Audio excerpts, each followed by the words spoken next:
যে হরিণ লালন পালন করছেন, আমি আবারও যদি বলি যে এরকম হাতে নিয়ে ঘাস খাওয়ানো বা হরিণ লালন পালন করা বা খামার গড়ে তোলা বাংলাদেশে খুব কম দেখেছি। বলতে গেলে হাতে গোনা দু একটা আছে, যদিও সরকারিভাবে লাইসেন্স নিয়ে তারপরে করতে হয়। আপনারা এই হরিণ লালন পালন সম্পর্কে কিভাবে যুক্ত হলেন বা কিভাবে লালন পালন করছেন? মূলত হরিণ লালন পালন রেয়ার হওয়ার কারণ হচ্ছে বন বিভাগ থেকে মেইনলি পারমিশন দেয় না যদি রিসোর্সেস না থাকে। অনেক বড় প্লেস লাগে অবভিয়াসলি, আর দেখাতে হয় যে এরকম প্লেস রয়েছে যেখানে এদের টেক কেয়ার করা যাবে। আচ্ছা, কারণ হরিণ তো আর কি নর্মাল স্পিসিস না, অবভিয়াসলি এক্সোটিক অ্যানিমাল হরিণ। তো আমাদের এরকম রিসোর্সেস রয়েছে দেখে আমরা করতে পারছি। অবভিয়াসলি সবারই শখ থাকে এরকম প্রাণী কাছে দেখবে বা কি করবে, অবভিয়াসলি, বাট আমাদের রিসোর্সেস ছিল, এর জন্য আমরা বন বিভাগ থেকে পারমিশন নিতে পারছি। না, বন বিভাগ ছাড়া, বন বিভাগ থেকে পারমিশন না নিয়ে করা যাবে না। আচ্ছা, পালন করা। প্রথমে এই যে আপনারা শুরু করলেন, কতগুলো নিয়ে আসছিলেন বা সংগ্রহ আসলে কতগুলো করলেন? প্রথমে 8টা হরিণ ওখান থেকে অ্যালাউ করছে আমাদের প্লেস অনুযায়ী, যে 8টা হরিণ করলে মানে হেলদি হবে, এর থেকে বেশি আসলে করা উচিত হবে না, এত তো আর কি বাড়াবাড়ি তো করা যাবে না। তো 8টার জন্য অ্যালাউ করছে, এর জন্য 8টা হরিণ দিয়ে শুরু। এখন 8টা হরিণই আছে। ইন্সপেক্টর এসে ইন্সপেক্ট করে যে কিরকম প্লেস রয়েছে আর কি, আমরা টেক কেয়ার কি করতে পারবো, আমাদের কি রিসোর্সেস রয়েছে, আমরা কি বুঝি নাকি যে প্রাণী কিভাবে পালতে হয় এরকম। এটা আসলে ওনারাই অনেক হেল্প করে বন বিভাগ থেকে, যে হরিণ কিভাবে ই করতে হয়। আর মেইনলি তেমন একটা আসলে ব্যাপার না, এটা কি আসলে প্রাণীদের ভ্যালু বুঝতে হয়, ওদের লাইফের ভ্যালুটা। যেমন নরমালি গরু ছাগল পালার মতো এই জিনিসটা, ইটস জাস্ট ওরা আর কি যেরকম পরিবেশে থাকতে পারে, হরিণের জন্য একটু স্পেশাল পরিবেশ লাগে ওদের থেকে। তবে এই হরিণটা একদম ছোট থেকে বড় হয়েছে এখানে, একদম বাচ্চা থেকে। এর বয়সই 1.5 বছরের মতো, 1.5 বছর ধরে হরিণ রয়েছে আমাদের, 1.5 বছরের মতো এর বয়স। এই আসলে এক্সপিরিয়েন্সটা একদম টোটালি বিজার, একে ছোট থেকে বড় হইতে দেখা, তারপরে যে ওর শিং হয়েছে এইসব দেখা, আসলে অনেক বিজার একটা ব্যাপার। আচ্ছা, একে ইনি আমার নানু। আচ্ছা, ইনি মেইনলি একে একদম পুরো নিজের বাচ্চার মতো বড় করছে ছোট থেকে। আচ্ছা, হ্যাঁ, একদম মানে আপনি কতদিন বয়স থেকে এটা? পরের দিন, যেদিন জন্ম, তারপর থেকে জন্ম হওয়ার পরের দিন থেকে? জন্ম হওয়ার পরের দিন থেকে। তারপরে যে আপনার যে এই দুবেলা ই করছি, ডোজ করছি দুধ, প্রত্যেকদিন 3 কেজি 4 কেজি করে দুধ খাই। এরকম করে বড় করছে। তারপরে এখন আপনি মিষ্টির থেকে, আপেলের থেকে, ফলের থেকে সবই খেয়ে দেন, শসা মশা সবই। এই যে যখন জানো আপনি এটা নিয়ে আসলেন, ছোট একটা বাচ্চা একদম হওয়ার পরের দিনই একটা ভালো লাগা বা ভয় কাজ করতো কিনা যে যদি কিছু হয়ে যায়, আল্লাহ না করুক? লাগতো তো, কারণ যে সেটা ছোট বাচ্চা, খাওয়াতে পারতাম না, তখন মুখে করে নিয়ে দুধটা খাইতাম। লিটারটা দুধের মধ্যে ধরে নিয়ে তারপরে বাচ্চারই বসে এইটাকে এই হরিণটাকে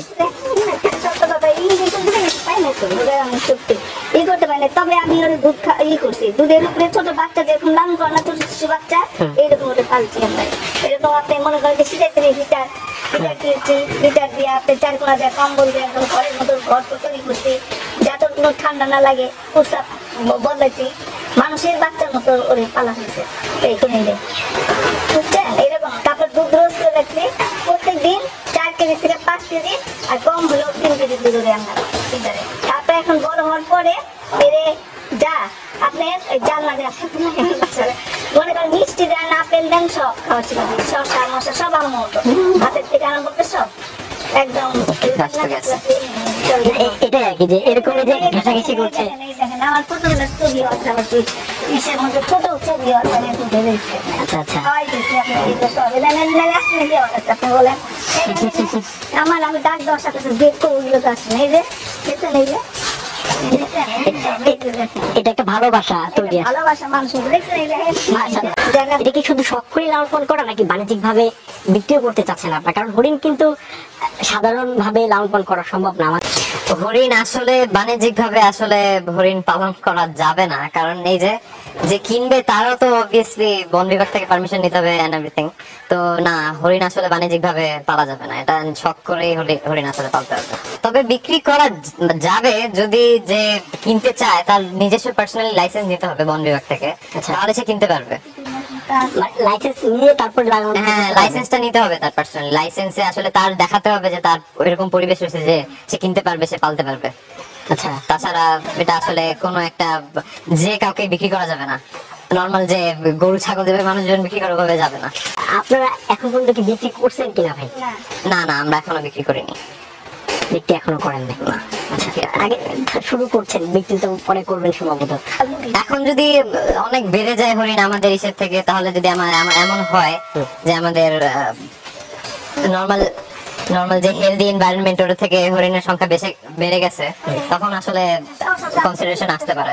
এখানে হরিণ রয়েছে, তারপর ময়ূর রয়েছে, তারপর বিভিন্ন এক্সোটিক ডাকস রয়েছে, মানে হাঁসের অনেক জাতের হাঁস রয়েছে এখানে। বাণিজ্যিক ভাবে না, সবই শখ করেই করা।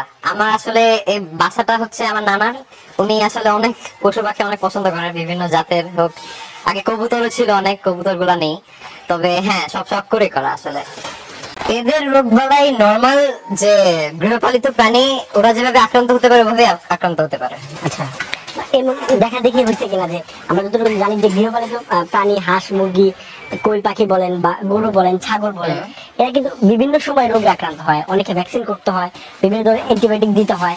হরিণ লালন পালন করার ক্ষেত্রে এই ধরনের কি কোনো ধরনের সমস্যা হয় কিনা আপনাদের, বা আপনারা এখন পর্যন্ত দেখছেন কিনা? হ্যাঁ, হরিণ পালার সময় এরকম হয়, তখন এই ব্যাপারে আসলে যেমনটা বললাম যে আসলে নলেজ আসলে তেমন একটা সবার কাছে নাই, এর জন্য বিশেষজ্ঞদের সাথে সবসময় আলোচনা করতে হয়। কিছু একটা হলে আসলে রিপোর্টের মতোই বলা যেতে পারে, যে বলতে হয় যে এরকম হয়েছে হরিণের, কি করতে হবে, আমাদের কি স্টেপস নিতে হবে। আচ্ছা তারাই পরামর্শ দিয়ে দেয় এখানে যে কি করা উচিত। অনেক সময় ইমার্জেন্সি সিচুয়েশনে থাকতে পারে যে হরিণের হঠাৎ করে চালচলন ডিফারেন্ট হয়ে গেছে, তো কি করা যেতে পারে। তখন আসলে যদি কোনো বন বিভাগ বা কারো পরামর্শ না নেওয়া যায়, তাহলে লোকাল যারা আর কি গৃহপালিত প্রাণী নিয়ে বিশেষজ্ঞ তাদের কাছ থেকে হেল্প নেওয়া হয়েছে। যদি এরকম হয়েছে, তেমন একটা হয় নাই, এক দুইবারই হয়েছে সম্ভবত আমার, হ্যাঁ এক দুইবারই সম্ভবত এরকম হয়েছে। খাবার এরা এই যে আপনার হাতে রয়েছে ঘাস, এরকম ঘাস শাক ভুসি পাতাকপি এগুলাই খায়। পাতাকপি ফুলকপি ছোটবেলায় ছোট যখন ছিল তখন নাকি দুধ আলাদা করে দিতে হইতো। ডিম সেদ্ধ খায়। না, এটা তো নানু আমাদেরকে বললো যে উনি দুধ তারপর আপেল কমলা মিষ্টি সবই খায়। হ্যাঁ, আর মিষ্টি এরা কি এমনি ভালো বেশি দেয়। আচ্ছা এমনি গরু ছাগল এদের মতোই শখ করে খায় আর কি। মানে যা দিবেন এমন ভাবে অভ্যাস তৈরি করছেন। আপনার শসা, এই যে মিষ্টি কুমড়া শসা আপেল ডিম, তারপরে আপনার মিষ্টি যা দেন ওরে ওসব আমি এইভাবে ওরে মাংসের মতো দিন মনে হয় আপনার রেখে দিচ্ছি মিষ্টি খেতেছি হিরণ তুমি মিষ্টি খেয়ে যাও, আইসা পাঠতে খাই চলে গেলো। ডিম খাইতেছি হিরণ তুমি ডিমটা খেয়ে যাও, আচ্ছা। পাঠতে মুখে দিয়ে দিলাম। এইভাবে তো বাচ্চা ওখানে এত বড় হয় নাকি, 1.5 বছর হয় নাই আপনি তারপর আর